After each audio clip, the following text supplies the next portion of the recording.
Amen. Que le Seigneur nous bénisse au nom de Jésus-Christ. Sur la terre ici, les riches ont leur quartier. Quand tu habites là-bas, on dit que tu es riche. Même si tu n'es pas riche, tu n'as pas d'argent et que tu te débrouilles pour aller te louer une maison ou acheter une maison là-bas, le fait de résider là-bas te considère comme un homme riche alors que tu n'es pas riche. Il y a des personnes qui se mettent dans la peau des riches, ce qui est bien d'ailleurs. On bénit le Seigneur, la richesse, l'or et l'argent appartiennent à Dieu. Gloire à Jésus-Christ, c'est une très bonne chose. Mais je suis toujours dans l'épisode où on doit tirer l'attention des personnes qui ont peu d'argent parce que souvent, ces personnes qui ont l'argent sont très très arrogantes et c'est pas bien.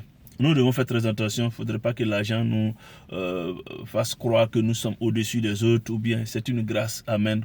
Je vais parler de quelque chose. Vous voyez, les riches, quand ils meurent, un pauvre meurt, on dit il est mort. Mais le riche, on dit il a rendu l'âme. Quand le pauvre prend quelque chose, il vole de l'argent, on dit c'est un voleur. Mais quand c'est le riche qui le fait, on dit il a détourné. Toujours, on trouve quelque chose pour maquiller, pour embellir. Quand c'est le pauvre qu'on doit aller enterrer, on dit enterrement, n'est-ce pas? Mais quand c'est le riche, on dit inhumé.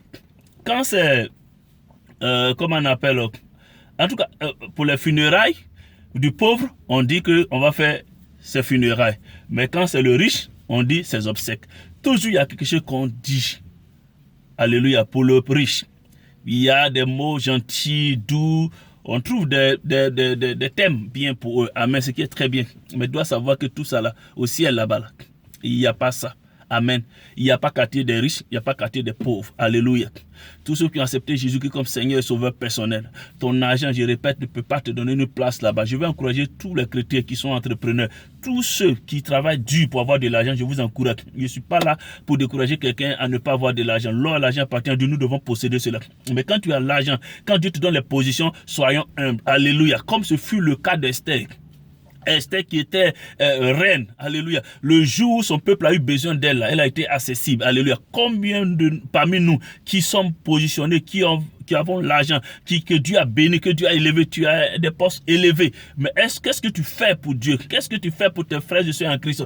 Est-ce que tu es accessible? Alléluia. C'est ça le vrai problème. Amen. C'est ça le vrai point.